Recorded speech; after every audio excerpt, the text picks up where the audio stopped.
Hey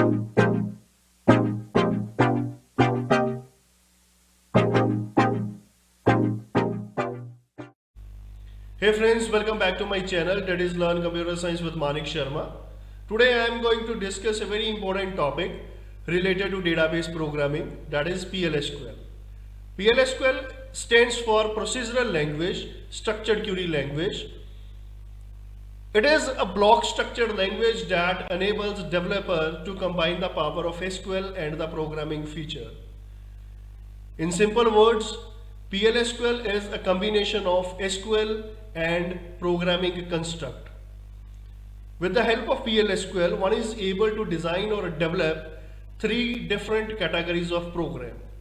That is, we can create sequential, conditional, and iterative program. Some of the important features of PLSQL programming are high performance, block execution, code reusability, procedures, function, triggers, packages, and error checking.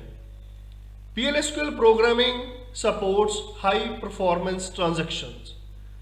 PLSQL works on block. A PLSQL program comprises of a block that may further have nested blocks. It supports code reusability. That means we can reuse the existing code to avoid the programming effort. Procedure.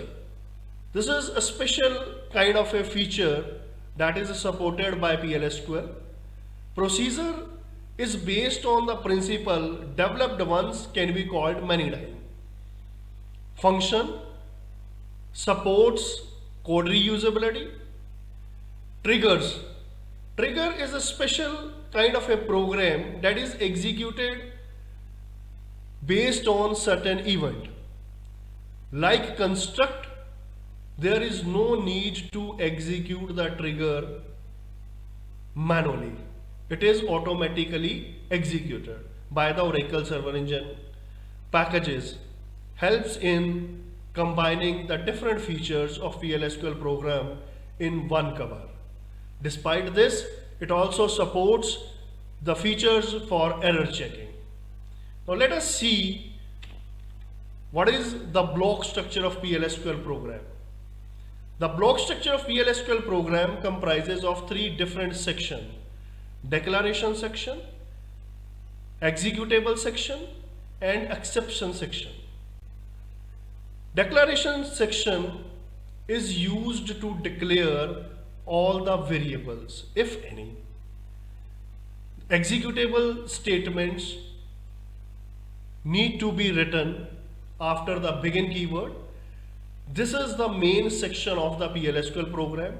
The logic of the program needs to be incorporated in this section only. Exception is an optional section. That means we can omit this section.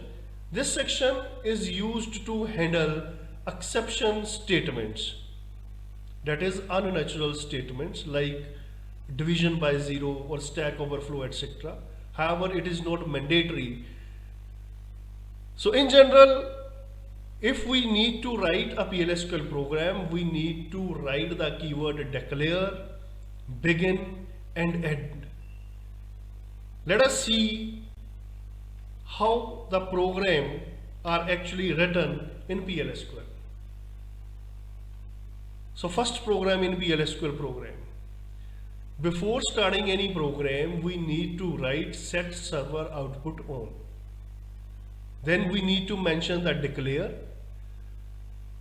Whether there is a variable or not, we have to use a declare keyword.